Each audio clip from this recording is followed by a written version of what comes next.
عارف رومی رحمۃ اللہ علیہ فرماتے ہیں کہ مثال دینے کے لیے بات سمجھاتے ہیں. فرماتے ہیں ایک شخص جنگل میں لکڑیاں کاٹنے جایا کرتا تھا تو شیر سے دوستی ہو گئی, یعنی ڈائریکٹ بادشاہ سے دوستی ہو گئی, اور بادشاہ بھی وہ جو جنگل کا بادشاہ ہے, جنگل کے بادشاہ سے دوستی ہو گئی. اب وہ لکڑہارا غریب آدمی تھا, لکڑیاں تو کاٹنی ہوتی تھی, تو وہ جنگل کا بادشاہ اعلان کر دیتا جانوروں کو کہ میرا دوست آیا, ایک تو کوئی تنگ نہ کرے, اور دوسرا یہ کہ سب لوگ مل کے اس کے ساتھ تعاون کریں. کبھی کوئی جانور لکڑیاں اکٹھی کراتا, کبھی کوئی اپنی پشت پہ گدھا, بیل, گھوڑا, خچر رکھ کے وہ لکڑیاں باہر چھوڑنے آتا. تو اب اس کی بڑی دھوم مچ گئی جنگل کے اندر. لکڑہارا مزدور تھا, وہ بادشاہ سے دوستی کر کے بادشاہ بن گیا. وہ گھر آ کے نا بیوی کو اکثر بتاتا کہ میرا ایک دوست ہے, میں جاتا ہوں تو ساری پہلے ہی مخلوق کھڑی ہوتی ہے میرے استقبال کے لیے. دوستی جو بڑے سے ہو گئی ہے. بنا ہے شاہ کا مصاحب تو پھر ہے ادھر آتا, وگرنہ شہر میں غالب کی آبرو کیا ہے. ہمیں تو پوچھتا ہی کوئی نہیں, یہ تو بنا ہے شاہ کا مصاحب تو پھر ہے ادھر آتا, وگرنہ شہر میں غالب کی آبرو کیا ہے. تو وہ لوگوں کو بتاتا, بیوی کو بھی بتاتا دوست ہے. تو بیوی کہنے لگی اتنی تو تعریفیں کرتا, یہ نہیں بتایا کہ وہ جنگل کا شیر ہے, پر نیرا دوست بتا دیا. بیوی کہنے لگ گئی کہ تو اتنا جو اس کا ذکر کرتا ہے تو کسی دن بلا نا, بلا کسی دن تاکہ اس کی دعوت کریں. اب اس نے پھر نہ اس کو پردے میں رکھا, کیا کہتے ہیں آج کل, سرپرائز دینا ہے, مگر سرپرائز دینا ہے, پردے میں رکھا کہ وہ شیر ہے. تو وہ بلا لیا گھر. اب اس کے لیے کچا گوشت, ظاہر ہے شیر نے کچا گوشت دکھانا تھا. وہ کہنے لگی پکانا کس طرح کا ہے, تو وہ کہنے لگا جب وہ آئے گا پھر بتاؤں گا. اب وہ کچا گوشت 2-3 بکرے ذبح کر کے ڈال دیے. وہ آ گیا شیر.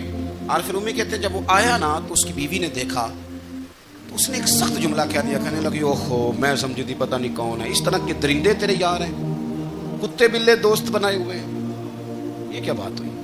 خیر وہ شیر نے سن لیا, گوشت کھایا, وہ چلا گیا. اگلے دن لکڑہارا لکڑیاں کاٹنے گیا تو شیر نے ملاقات کرتے ہی لکڑہارے سے کہا کہ یہ نا کلاڑی اٹھا اور میری پشت پہ نا ایک زخم کر دے.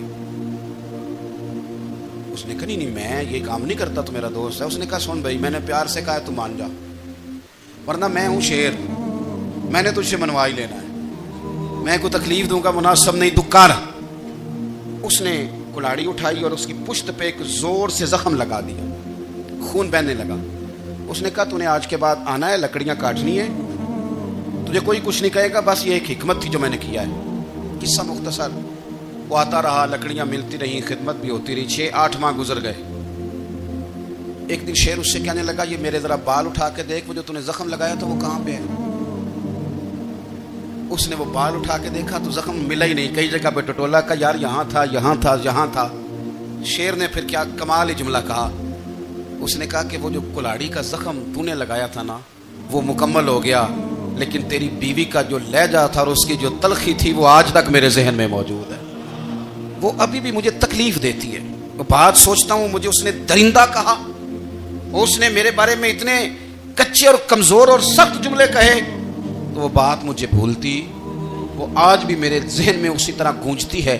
تلخ جملے جو اس نے کہے اور خوفناک جو انداز اس نے اختیار کیا, وہ بات مجھے کبھی بھی بھولتی. تو آپ کے لفظ لوگوں کو بھول جاتے ہیں پر لہجہ یاد رہتا ہے اگر ہم اپنے لہجے پر تھوڑی توجہ ہی کر لیں.